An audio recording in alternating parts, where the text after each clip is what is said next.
Baik.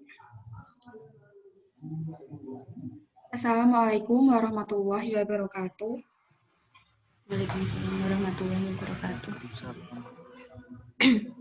Kami yang beranggotakan saya Kilma Aryani,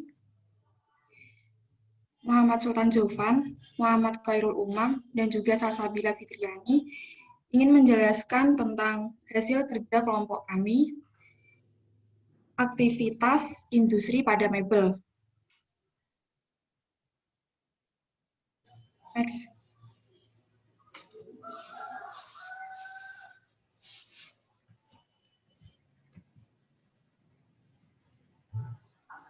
Informasi umum perusahaan. Nama perusahaan Usaha Jaya Mandiri, alamat yaitu Melonggo, Kabupaten Jepara, jenis produk mebel, dan juga jumlah tenaga kerja yaitu 30 orang. Pertama yang membacakan pemaparan materi yaitu Muhammad Jovan. Pada Muhammad Jovan dipersilahkan.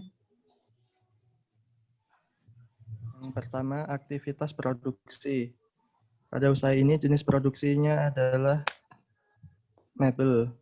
Proses produksi menggunakan proses terputus-putus karena proses produksi barang yang satu dengan yang lain tidak memiliki urutan atau pola tergantung pesanan. Selanjutnya macam-macam pola produksi. Pola produksi bergelombang karena jumlah barang yang diproduksi setiap periodenya berbeda mengikuti jumlah pesanan yang datang.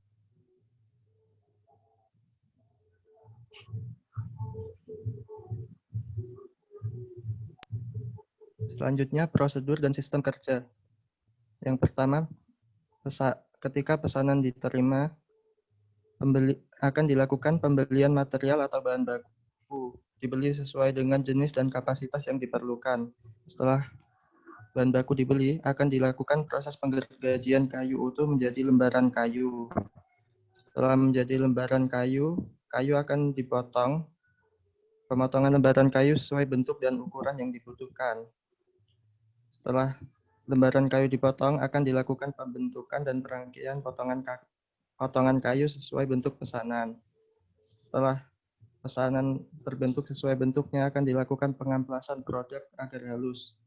Setelah itu dilakukan pengovenan produk untuk mengeringkan air yang tersisa pada kayu agar tidak cepat rusak. Setelah itu akan dilakukan finishing produk dengan pengecatan produk. Setelah produk dicat, produk siap.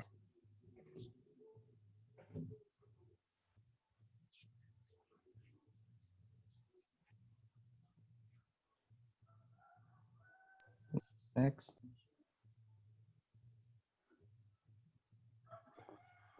Perencanaan dan pengendalian persediaan. Kapan produksi akan dimulai? Produksi akan dimulai ketika pesanan sudah diterima. Setelah pesanan diterima, maka kayu akan diproses sesuai dengan pesanan yang diterima tadi, mulai dari ukuran, bentuk, hingga finishing. Mengapa digunakan prosedur seperti ini? Hal ini dilakukan untuk meminimalisir kerugian material, baik berupa material mentah maupun material sudah jadi. Selain itu juga meminimalisir risiko kerugian stok tidak laku karena seluruh barang yang diproduksi sudah pasti siap kirim. Kapan dilakukan pembelian bahan baku? Pembelian bahan baku dilakukan ketika jumlah bahan baku yang tersisa tidak mencukupi untuk menyelesaikan seluruh pesanan.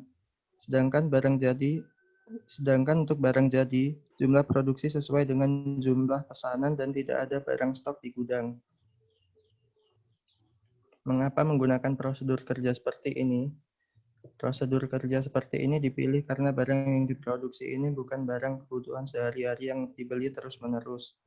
Keuntungannya menggunakan prosedur seperti ini adalah resiko kerugian barang tidak laku maupun barang yang rusak menjadi lebih kecil. Selain itu, resiko kerugian akibat kerusakan bahan baku yang tidak terpakai juga lebih kecil.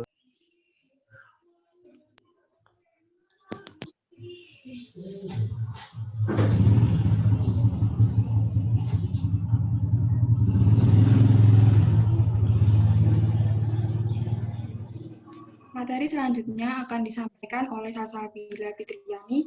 Kepada Salsabila Fitriani dipersilakan. Selanjutnya yaitu tata letak fasilitas. Yang pertama, tata letak fasilitas. Tata letak dikelompokkan berdasarkan jenis-jenis mesin. Tujuannya yaitu memudahkan dan mempercepat proses produksi dan memudahkan perpindahan material. Selanjutnya, keuntungan proses produksi yang dilakukan menjadi lebih cepat. Perpindahan material menjadi lebih mudah. Next. Pergudangan. Gudang dibagi menjadi dua, yaitu gudang tertutup dan gudang terbuka. Gudang tertutup sebagai penyimpanan barang jadi, sedangkan gudang terbuka sebagai tempat penyimpanan bahan baku gudang produksi. Penyimpanan bahan baku ada 4, yaitu perpindahan bahan baku ke tempat produksi, perpindahan barang setengah jadi ke area perakitan, perpindahan dari area perakitan ke area finishing, serta perpindahan dari area finishing ke penyimpanan. Dan metode penyimpanan yang digunakan yaitu dengan cara ditumpuk di gudang. Next. Selanjutnya, pengendalian kualitas. Kayu yang digunakan dalam proses produksi dipilih sesuai standar yang ditetapkan perusahaan. Hal ini dilakukan agar produk akhir yang dihasilkan memiliki kualitas yang tinggi. Jenis kayu yang digunakan sesuai permintaan dari konsumen, tapi rata-rata jenis kayu yang digunakan yaitu kayu jati yang dimana kayu tersebut memiliki kualitas yang tinggi. Setiap bagian-bagian barang yang dibuat sudah dipastikan menggunakan kayu dengan kualitas yang baik. Sesudahnya barang sudah jadi, kayu tersebut diamplas agar lebih nyaman digunakan, serta tidak lupa diberikan cat supaya memiliki nilai estetika yang tinggi. Next.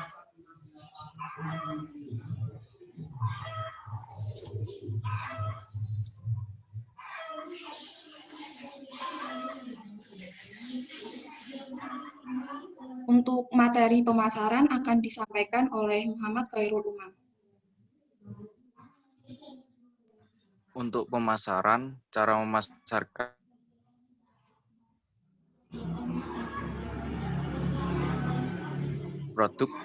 produknya kita hanya melakukan proses produksi saja.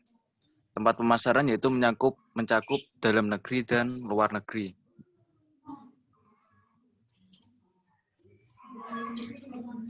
Keselamatan dan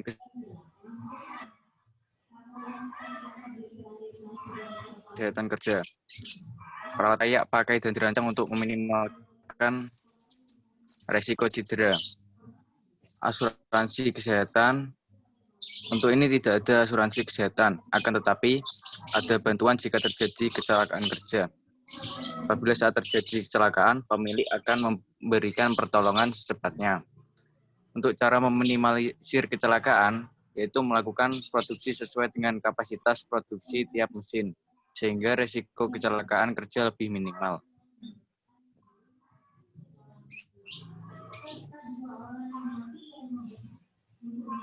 Lanjut, pemeliharaan mesin dan perawatan.